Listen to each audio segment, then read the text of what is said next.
కూటమి పాలనలో దేవుడి భూములకు కూడా రక్షణ కరువైందన్నారు మాజీ మంత్రి కాకాని గోవర్ధన్ రెడ్డి. ₹1 కోటి తీసుకున్న సోమిరెడ్డి కాకుటూరులో 48 సెంట్ల రామలింగేశ్వర స్వామి ఆలయ భూముల్ని రియల్ ఎస్టేట్ వారికి అప్పగించారన్నారు. ఇరిగేషన్పై తనకు అవగాహన ఉందా అంటున్న సోమిరెడ్డి ఆ శాఖపై చర్చకు రెడీయా అని సవాల్ విసిరారు. ఇంటర్ మాత్రమే చదివిన సోమిరెడ్డికి సివిల్ ఇంజనీరింగ్ చదువుకున్న తాను ట్యూషన్ చెప్పైనా అన్నీ వివరిస్తా అన్నారు కాకాని.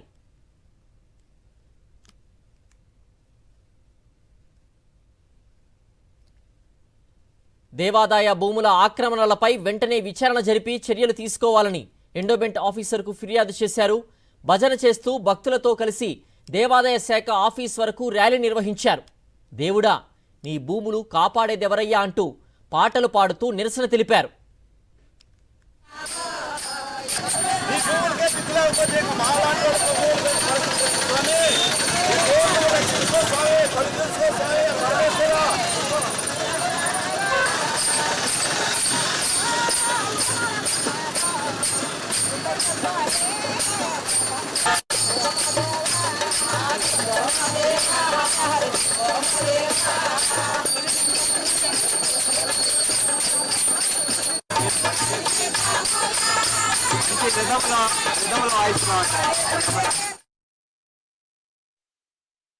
కాకుటూరులో ప్రసిద్ధ శివాలయం. ఈ 48 సెంట్ల భూమి శివాలయానికి చెందినటువంటి భూమి దేవాలయ ఆధీనంలో ఉంది అని చెప్పి రెవెన్యూ రికార్డులో ఉండేటువంటి పరిస్థితి. సోమిరెడ్డి ₹1 కోటి డబ్బులు తీసుకుని దానిని రియల్ ఎస్టేట్కి సంబంధించినటువంటి వ్యక్తులకి అమ్మివేయడం జరిగింది.